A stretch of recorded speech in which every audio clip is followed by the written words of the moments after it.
नमस्कार। आप सभी का स्वागत है आपके अपने YouTube चैनल में जिसका नाम है संजू हिंदी क्लासेस। तो आज हम कक्षा 12 की आरोह भाग 2 की कविता जिसका नाम है कविता के बहाने पढ़ने वाले हैं। ये कविता कुंवर नारायण द्वारा रचित है, जिनका जन्म 19 सितंबर सन 1927 को उत्तर प्रदेश में हुआ। इन्होंने बहुत सी रचनाएं लिखी, जैसे चक्रव्यूह, हम तुम, अपने सामने, कोई दूसरा नहीं, इन दिनों, आत्मजयी, मेरे साक्षात्कार। इन्हें कई पुरस्कार भी मिले, जिनमें साहित्य अकादमी पुरस्कार, कुमारन आसान पुरस्कार, व्यास सम्मान, प्रेमचंद पुरस्कार, लोहिया सम्मान, कबीर सम्मान और ज्ञानपीठ पुरस्कार। तो कवि ने कविता लिखी है कविता के बहाने, तो पढ़ते हैं। कविता के बहाने। इसमें कवि ने अपनी कविता की जो तुलना है वो पशु पक्षियों से, बच्चों से, प्रकृति से, सबसे की है और अपने कविता के बारे में वो उनसे तुलना करके बताता है। कविता एक उड़ान है चिड़िया के बहाने, कविता की उड़ान भला चिड़िया क्या जाने। तो यहाँ कवि अपनी कविता को कल्पना की एक उड़ान बताता है। वो कहता है कविता एक उड़ान है। किसकी उड़ान? कल्पना की उड़ान। कि कविता एक कल्पनाओं की उड़ान है चिड़िया के बहाने। तो वो अपनी इस कविता की उड़ान की तुलना चिड़िया से करता है, मतलब चिड़िया का उदाहरण देकर कहता है कि जैसे चिड़िया उड़ती है उसी तरह मेरी कविता भी उड़ती है, लेकिन चिड़िया अपने पंखों के द्वारा उड़ती है और मेरी कविता अपनी कल्पना से उड़ती है। कविता की उड़ान भला चिड़िया क्या जाने। तो यहाँ कवि कहता है कि जो मेरी कविता की उड़ान है उसके बारे में चिड़िया नहीं समझ पाएगी, क्योंकि चिड़िया की जो उड़ान है वो सीमित होती है, लेकिन कविता की जो उड़ान है वो भावों की उड़ान होती है। कविता की जो उड़ान है वो उसके भाव होते हैं, उनकी कल्पना होती है। तो वो कहीं भी जा सकते हैं, इस अंतरिक्ष में, पृथ्वी पर, कहीं भी, किसी भी जगह उनकी जो कल्पनाओं की उड़ान है वो जा सकती है। चिड़िया बाहर भीतर, इस घर उस घर। एक चिड़िया घर के अंदर, घर के बाहर, एक घर से दूसरे घर उड़ सकती है। कविता भी उड़ सकती है, लेकिन कविता के पंख लगा उड़ने के माने वो चिड़िया क्या जाने। लेकिन कविता जब पंख लगाकर उड़ती है तो उसकी जो उड़ान है वो बहुत ही व्यापक होती है, असीमित होती है, इसलिए उसकी उड़ान के बारे में चिड़िया कुछ नहीं समझ सकती। अर्थात उसकी उड़ान की चिड़िया से कोई तुलना नहीं, क्योंकि चिड़िया की एक जो उड़ान होती है वो अपने पंखों के द्वारा होती है, वो इसलिए वो सीमित होती है। तो अगला पढ़ते हैं। कविता एक खिलना है फूलों के बहाने, कविता का खिलना भला फूल क्या जाने। तो यहाँ कवि बताता है कि फूलों को देखकर कविता की जा सकती है, मतलब फूलों के बहाने से कविता की रचना हो सकती है। कि कवि फूलों को देखे और देखकर उसके मन में कविता के भाव आ जाएं तो वो कविता की रचना कर सकता है। लेकिन कविता का खिलना भला फूल क्या जाने, कि फूलों से हम कविता में भाव, रंग भर सकते हैं, लेकिन कविता का जो खिलना होता है फूल कभी समझ नहीं पाएंगे कि कविता कैसे खिलती है। बाहर भीतर, इस घर उस घर, बिना मुरझाए, महकने के माने फूल क्या जाने। जो फूल होते हैं वो घर के अंदर बाहर, एक घर से दूसरे घर खिलते हैं, खुशबू फैलाते हैं अपनी, लेकिन जो फूलों की खुशबू होती है वो सीमित होती है। एक समय बाद फूल मुरझा जाते हैं, उनकी खुशबू भी खत्म हो जाती है और वो जहाँ फूल खिलता है उसके आसपास थोड़ी ही दूरी पर उसकी खुशबू फैलती है। लेकिन जो कविता की खुशबू है वो बहुत लंबे समय तक लोगों के मन में रहती है और कविता कभी भी मुरझाती नहीं है। अर्थात कविता जब से उसकी रचना होती है तब तक ये दुनिया रहती है, तब तक वो कविता रहती है और उसकी खुशबू तब तक लोगों के मन में बसी रहती है। तो इसलिए बिना मुरझाए जो महकना होता है उसकी जो बात है वो फूल नहीं समझ सकते। अर्थात कविता का जो खिलना और महकना है वो फूल कभी जान नहीं पाएंगे। कविता एक खेल है बच्चों के बहाने, बाहर भीतर। तो यहाँ कवि कहता है जो कविता है वो बच्चों के खेल की तरह है, बच्चों के खेल के समान है कि जैसे बच्चे कभी भी कहीं भी कोई भी खेल खेल सकते हैं, उसी तरह जो कविता है वो कवि के लिए शब्दों का खेल है। तो यहाँ कवि क्या कहता है कि कविता उसके लिए शब्दों का खेल है। जैसे बच्चे कहीं भी खेल सकते हैं, कभी भी खेल सकते हैं, उसी तरह कवि भी अपने भावों को कभी भी प्रकट, कविता है जो अपने भावों को कभी भी प्रकट कर सकती है। यह घर वह घर, सब घर एक कर देने के माने, बच्चा ही जाने। तो कवि कहता है कि जो बच्चे होते हैं, कभी इस घर में तो कभी उस घर में खेलते हैं, मतलब और उनके खेलने के लिए सब घर एक जैसे होते हैं। अर्थात अपने खेल में बच्चे अपना पराया नहीं देखते, उनमें खेल के लिए कोई परायापन नहीं होता। तो कविता भी बच्चों की तरह ही होती है, वो भी बेपरवाह होती है। कविता पर भी कोई बंधन लागू नहीं होता, वह भी जब चाहे जहाँ चाहे जा सकती है और अपने भावों को व्यक्त कर सकती है। इसी के साथ एक और कविता है, बात सीधी थी पर, कविता का नाम। तो यहाँ कवि कहते हैं, बात सीधी थी पर एक बार भाषा के चक्कर में जरा टेढ़ी फंस गई। कि कवि अपने मन की बात को कहना चाहता था, अपने मन के भावों को बताना चाहता था, लेकिन भाषा के चक्कर में वो टेढ़ी फंस गई। अर्थात वो अपनी बात को थोड़ा आसपास के वातावरण को देखकर उसे थोड़ा और प्रभावशाली ढंग से कहना चाहता था, कि भाषा को और प्रभावशाली ढंग से व्यक्त करना चाहता था। तो भाषा को प्रभावशाली बनाने के चक्कर में वो बात उसकी जटिल होती चली गई।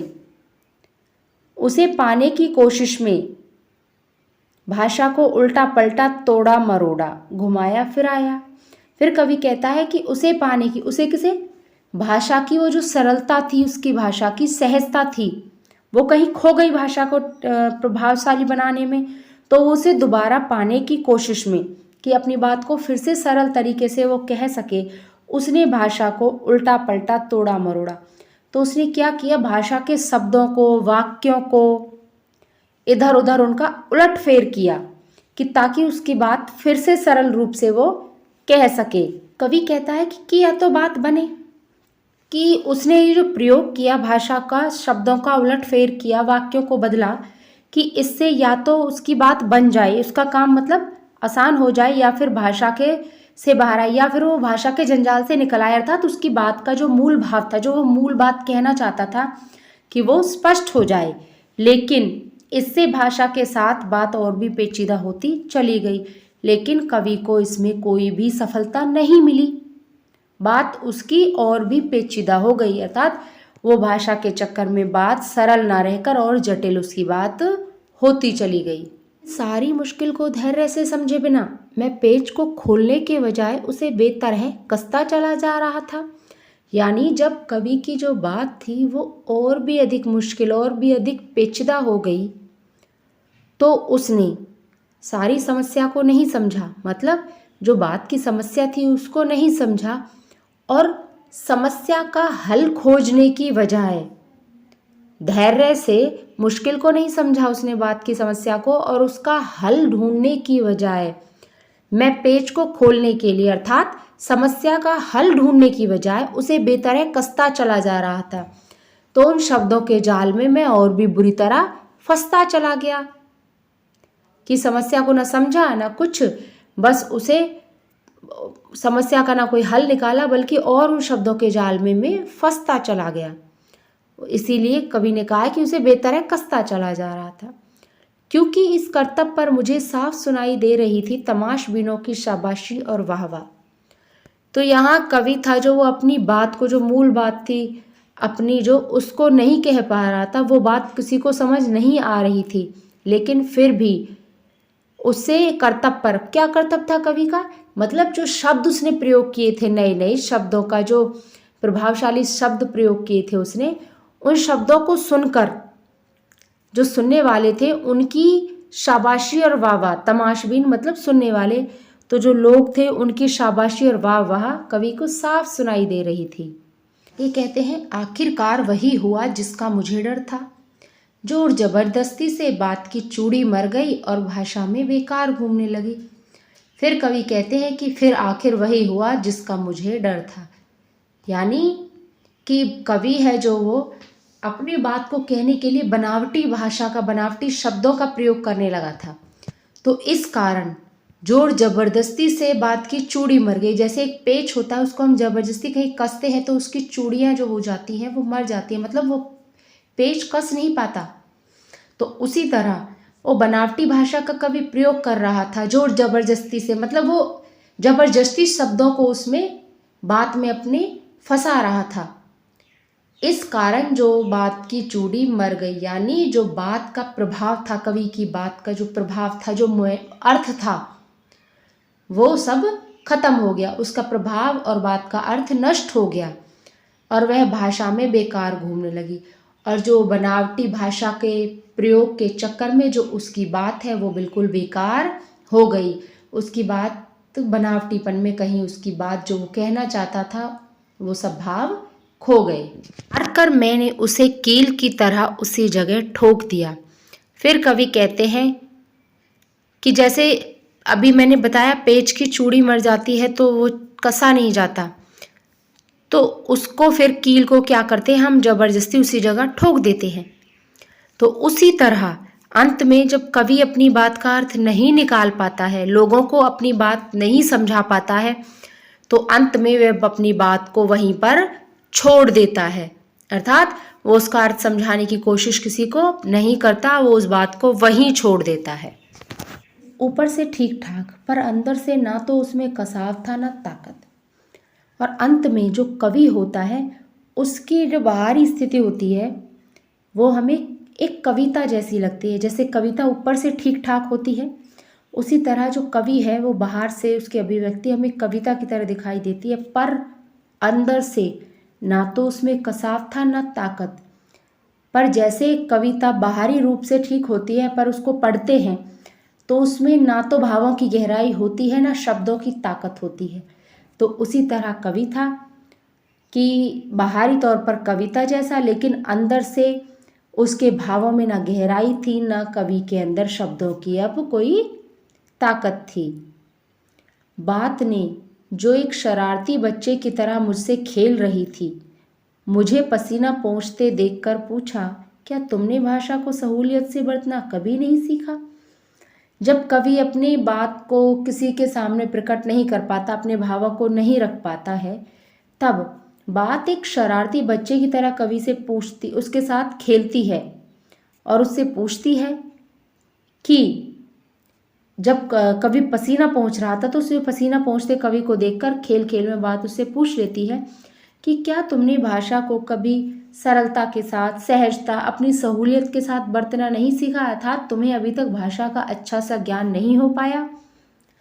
तो कवि है जो वो इस कविता से हमें ये बताना चाहता है कि कई बार हम बहुत सरल और सीधी बात को भी भाषा के चक्कर में, शब्दों के जाल में प्रभावहीन बना देते हैं। अर्थात हम बनावटीपन के इस दौर में हम सोचते हैं कि हम बात को अच्छे प्रभावशाली ढंग से कहें, उसमें तोड़ मरोड़ कर जो बातें कहते हैं उससे हमारी जो मेन बात होती है, मतलब हमारी जो मूल बात होती है, हम अपनी मुख्य बात को नहीं कह पाते, हम अपने भावों को सामने लोगों के नहीं रख पाते। तो आशा करती हूँ कविता आपको समझ आई होगी। अगर कुछ समझ नहीं आता है तो आप कमेंट में मुझे पूछ सकते हैं। और अंत में आपसे कहना चाहूँगी कि चैनल को लाइक, शेयर और सब्सक्राइब ज़रूर करिएगा। धन्यवाद। फिर मिलते हैं आपसे अगली वीडियो में।